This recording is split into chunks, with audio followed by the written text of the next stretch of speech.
Berjumpa kembali dengan saya Maudie Anggraini, calon guru penggerak angkatan 11 dari SMP Negeri 5 Skadauhilir. Untuk kesempatan kali ini, saya akan ditemani oleh rekan sejawat saya, Ibu Francisca Antero Reni. Beliau adalah guru pendidikan Pancasila di SMP Negeri 5 Skadauhilir. Selamat pagi, Ibu Francisca. Apa kabarnya? Baik. Bu, apa kabar Ibu? Alhamdulillah baik. Bu, hari ini kita akan melakukan percakapan praobservasi ya Bu. Yang nanti akan saya amati dalam proses pembelajaran yang akan Ibu lakukan dalam kelas atau sebelum saya melakukan observasi supervisi kelas. Adapun tujuan dilakukan supervisi kelas adalah untuk mengetahui dan mengevaluasi jalannya proses pembelajaran yang Ibu lakukan. Kemudian, mengapa kita melakukan percakapan praobservasi pada hari ini? Gunanya nanti sebagai persiapan awal sebelum kita melakukan kegiatan pembelajaran agar nanti Ibu bisa lebih siap dan lebih percaya diri sehingga memberikan pembelajaran yang terbaik untuk peserta didik ya Bu ya. Baik Bu, dalam percakapan praobservasi pada hari ini ada beberapa pertanyaan yang akan saya berikan kepada Ibu. Yang pertama-tama terkait tujuan pembelajaran. Baik Bu, apa tujuan pembelajaran yang ingin Ibu sampaikan di kelas pada pembelajaran kali ini? Jadi kajian pembelajaran untuk mengenai itu ada dua. Kemudian yang pertama itu diharapkan peserta didik itu mampu memahami kedudukan Undang-Undang Dasar Negara Republik Indonesia tahun 1945. Kemudian yang keduanya itu peserta didik itu bisa memutuskan mengenai contoh-contoh taatan terhadap peraturan atau undang-undang dasar negara Republik Indonesia tahun 1945. Baik, di dalam pelaksananya. Oh iya, ada dua ya berarti ya, tujuan yang akan disampaikan. Lalu bagaimana dengan area pengembangan yang ingin Ibu capai pada pembelajaran Ibu dalam Ibu melakukan observasi nanti? Apa saja Ibu? Jadi mengenai area pengembangan di sini ada dua Bu. Pertama adalah pengetahuan dan yang kedua itu adalah keterampilan. Pengetahuannya di sini mencakup mengenai apa sebenarnya kedudukan daripada Undang-Undang Dasar tahun 1945. Kemudian dari segi keterampilannya diharapkan peserta didik itu mengetahui dan menerapkan seperti apa contoh menaati peraturan atau undang-undang itu sendiri. Baik Bu, dari area pengembangan berarti Ibu mengambil dua, yang pertama pengetahuan, yang kedua keterampilan. Di pengetahuan nanti peserta didik mengetahui kedudukan Undang-Undang Dasar Negara Republik Indonesia tahun 1945. Lalu di keterampilannya siswa akan memberikan contoh atau menerapkannya ya Bu ya dalam kehidupan sehari-hari. Baik Ibu, kita ke pertanyaan selanjutnya. Saya ingin mendengar nih bagaimana rancangan yang ingin Ibu terapkan dalam kelas. Yang pertama dari segi strategi pembelajaran, lalu dari model pembelajaran, lalu dari metode pembelajarannya Bu. Untuk strategi pembelajaran yang akan diterapkan itu adalah pembelajaran berdiferensiasi, yaitu berdasarkan pada kesiapan belajar siswa, kemudian terintegrasi dengan KSP. Kemudian untuk modelnya itu adalah PDL, di mana PDL itu kan memberikan suatu masalah kepada siswa, mungkin siswa itu yang akan menemukan sendiri jawaban dari permasalahannya. Kemudian model pembelajarannya itu adalah dengan di dalam pelaksananya nanti akan diberikan beberapa kelompok. Kemudian nanti juga mereka akan memberikan masalah dan nanti mereka akan menyelesaikan masalah itu dalam kelompoknya. Nanti tidak ada bisa. Kemudian yang ketiga itu adalah metode. Metodenya adalah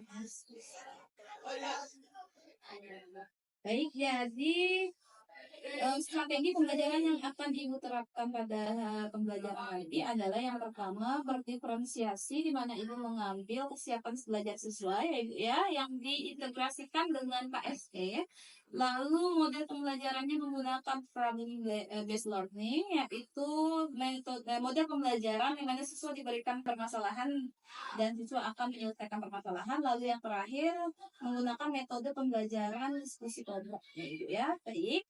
Untuk pertanyaan selanjutnya, bagaimana untuk media pembelajaran yang akan Ibu gunakan dalam kelas? Media yang akan saya gunakan di dalam kelas itu yang pertama LCD pakai, kemudian fokus, kemudian laptop, dan video-video pembelajaran yang berkaitan tentang dan contoh dari penerapan undang-undang dasar atau undang-undang. Oke, baik, Bu. Berarti nanti Ibu akan menyediakan video-video pembelajaran juga ya, Bu ya? Baik, selanjutnya kapan waktu observasi yang akan Ibu lakukan rencananya ini? Rencananya itu di hari pas kebetulan jadwal saya itu di hari Jumat, itu jam pertama dan jam kedua di kelas 8. Oke, baiklah Ibu. Pada hari Jumat minggu depan, pada pelajaran pertama kedua di kelas 8A, saya akan datang ke kelas Ibu. Lalu saya akan melakukan supervisi kelas, saya akan melihat dan mencatat hal-hal apa saja yang terjadi selama pembelajaran berlangsung ya Bu ya. Baik Ibu, nanti pada hari Jumat depan jam pelajaran pertama dan kedua di kelas 8A saya akan datang ke kelas Ibu. Saya akan melakukan supervisi kelas dan saya akan melihat dan mencatat hal-hal apa saja yang terjadi selama pelajaran berlangsung ya Bu ya. Lalu Ibu nanti setelah Ibu selesai observasi kelas, kita akan melaksanakan percakapan pasca observasi yang akan juga didampingi mungkin oleh Ibu pengajar praktik saya. Lalu sebelum kita akhiri, apa yang Ibu dapatkan dari percakapan observasi kita pada hari ini? Yaitu mengenai gambaran media pembelajaran yang akan saya gunakan. Jadi harus saya bersihkan ini. Oh baik Ibu, terima kasih Ibu sudah meluangkan waktu untuk berbincang-bincang bersama saya hari ini dalam rangka melakukan percakapan observasi. Sampai ketemu lagi pada hari Jumat di kelas 8A ya Bu ya. Sampai jumpa dan terima kasih.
Undang-Undang Dasar Negara Republik Indonesia tahun 1945 ya, dalam berbagai lingkungan. Nah, jadi di sini kita akan mempelajari materi seperti apa sih pelaksanaan daripada Undang-Undang Dasar Negara Republik Indonesia tahun 1945. Nah, kemudian kemarin kan kalian juga sudah mempelajari. Nah, kita lanjutkan mengenai tujuan daripada pembelajaran kita pada hari ini. Nah, tujuan pembelajaran kita hari ini adalah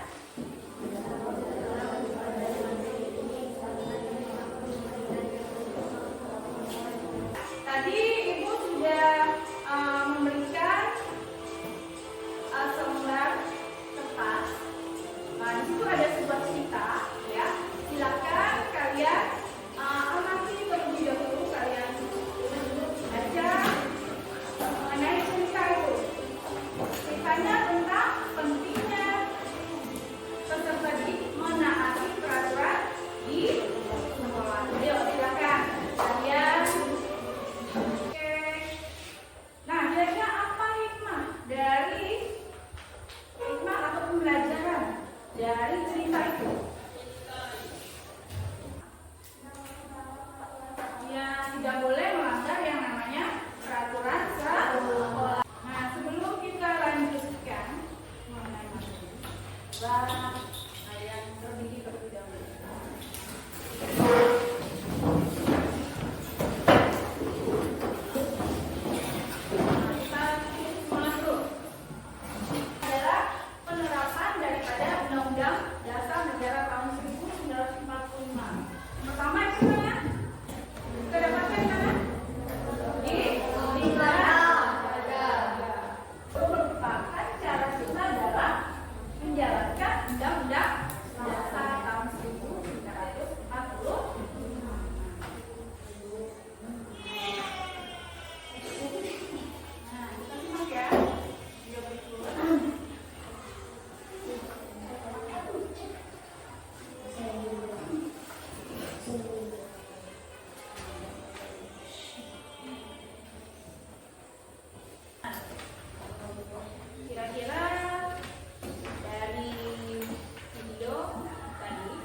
Jelas?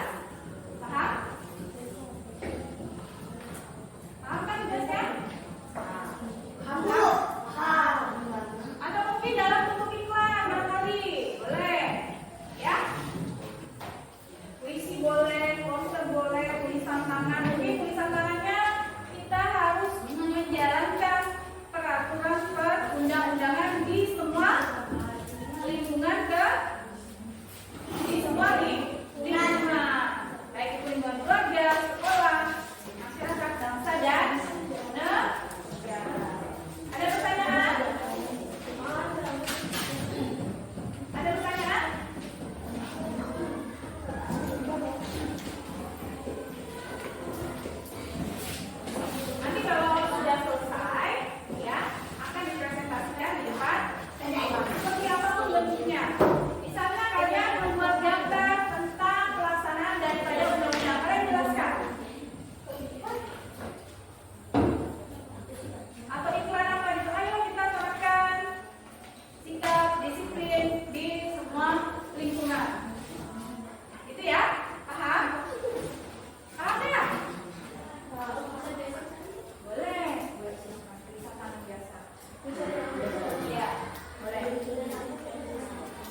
Ya, menaati peraturan sekolah. Bukan hanya peraturan yang ada di sekolah saja yang kalian taati, tapi di lingkungan keluarga, lingkungan masyarakat, bangsa dan negara harus kalian laksanakan atau kalian taati, ya. Itu ya. Untuk materi pertemuan kita minggu depan, sebelum kita masuk pembelajaran, maka ini ada yel-yel tadi. Pada hari ini ayo kita semangat dulu. Silakan berdiri. Pada hari ini. Kata kita.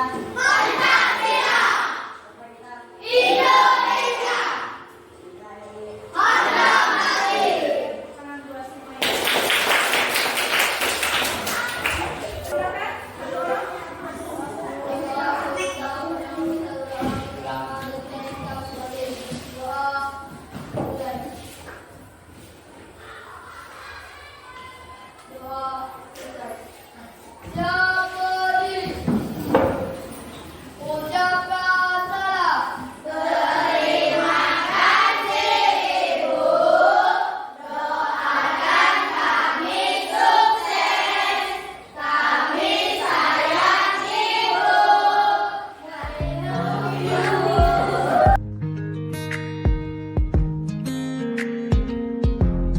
Mengenai hasil dari observasi yang telah kita lakukan ya Bu ini ya. Untuk yang pertama, bagaimana perasaan Ibu setelah melaksanakan observasi, Mbak? Perasaan saya tidak ada bentangan Ibu. Fresh, rasanya ada apa namanya? Karena kan selama ini di dalam pelaksanaan proses belajar mengajar hanya maksudnya di sini tidak diminta apa ya Bu ya, tidak dipantau oleh kepala sekolah maupun teman-teman yang lainnya selama ini. Tapi setelah apa namanya itu observasi ya, setelah melaksanakan observasi ini, perasaan saya udah Ya. Baik Bu, karena Ibu sudah lega, Ibu juga sudah menyampaikan dengan baik saat observasi. Saya ingin bertanya Ibu, bagaimana hasil dari observasi kita tadi menurut Ibu? Kita akan refleksikannya ya Bu ya. Pertama, itu dari tujuan pembelajaran Ibu. Apakah menurut Ibu tujuan pembelajarannya sudah tercapai saat kita melakukan observasi itu tadi? anak-anak itu sudah bisa memberikan mengenai contoh-contoh pelaksanaan daripada undang-undang khususnya di lingkungan kehidupan kita sehari-hari. Mereka juga sudah memahami apa yang boleh, apa yang tidak boleh mereka lakukan. Yang pastinya kalau misalnya bertentangan dengan undang-undang pasti akan mendapatkan sanksi. Berarti tujuan pembelajaran yang Ibu sampaikan sudah tersampaikan dengan baik dan tercapai ya Ibu ya. Lalu yang kedua, apakah LKPD atau materinya atau soal-soal atau materi latihannya sudah dilaksanakan dengan baik? Sudah, jadi anak-anak sudah bisa melaksanakannya ya Bu ya. Lalu untuk yang ketiga, penerapan berdiferensiasi dan PSE-nya itu bagaimana menurut Ibu dalam observasi itu, apakah sudah dilaksanakan, sudah tercapai atau belum? Menurut saya sih belum maksimal saya laksanakan. Sudah dilakukan ya Ibu ya. Namanya belum maksimal saya. Dari kedua diferensiasi dan juga PSE-nya juga ya Ibu ya. Saya ya lanjut. Yang terakhir ya Ibu, bagaimana dengan Ibu kan menggunakan PBL problem based learning-nya ya Ibu ya. Dalam pembelajaran itu apakah tadi problem based learning-nya sinteknya sudah terjalan dengan baik atau belum? Sudah. Karena kan di dalam sintek program based learning itu ada Ya. 5 atau 6 tahapan ya. Sebenarnya hampir semuanya sudah dilaksanakan. Jadi dari hasil refleksi semua dari tujuan pembelajaran LKPD, berdiferensiasi dan PSE-nya, lalu yang terakhir sintek dari pembelajaran PBL-nya juga sudah dilaksanakan. Baik, untuk itu saya akan memberikan sedikit pandangan dari hasil observasi yang saya lakukan itu ya, dari yang pertama dari tujuan pembelajarannya. Tujuan pembelajarannya tercapai. Saya juga melihat beberapa siswa sudah bisa menyebutkan contoh dan implementasi dari 7 pembelajaran yang Ibu inginkan, yaitu penerapan Undang-Undang Dasar di kehidupan sehari-hari, yaitu ya, terutama di lingkungan keluarga dan di masyarakat. Lalu yang kedua itu LKPD-nya. Menurut saya Ibu sudah menyampaikan dengan sangat baik, namun ada beberapa siswa yang masih terlihat terdistraksi ya Ibu ya, belum mengerti bagaimana isi-isinya gitu, seperti itu. Jadi sepertinya tadi juga saya melihat LKPD-nya belum selesai semua ya Ibu. Lalu yang ketiga dari penerapan dan diferensiasinya, itu juga menerapkan diferensiasi konten, di mana siswa itu melihat beberapa contoh implementasi dari Undang-Undang Dasar di keluarga dan di masyarakat, lalu mereka juga bisa menyebutkannya yang lainnya seperti itu. Lalu di PST-nya juga menerapkan doa bersama, lalu bekerja secara kelompok, lalu mereka juga mencari bersama-sama di situ juga kelompok. Jadi saya rasa sudah tersampaikan dengan baik diferensiasi sama PST-nya ya Bu ya. Cuma mungkin dari PBL-nya saja ya Bu ya, dari pembagian kelompoknya. Jadi kelompoknya itu masih ada beberapa kelompok yang masih belum aktif di dalam kelompoknya. Jadi seperti itu saja untuk tindak lanjutnya ke depannya. Itu mungkin dari pembagian kelompoknya, kelompok kerjanya itu. Ya, menurut saya itu kurang efektif. Jadi ada beberapa siswa di dalam grup itu yang kurang mengikuti pelajarannya. Mungkin dari saya itu saja sih Bu. Bagaimana menurut Ibu? Ya, nanti akan saya berbagi mengenai proses belajar mengajar. Ya. Lalu untuk tindak lanjut selanjutnya apa? Ada yang ingin Ibu perbaiki atau yang ingin Ibu kembangkan? Yang pertama kali dalam pembagian kelompok. Dalam pembagian kelompok berarti di sini yang akan saya lakukan adalah apa namanya?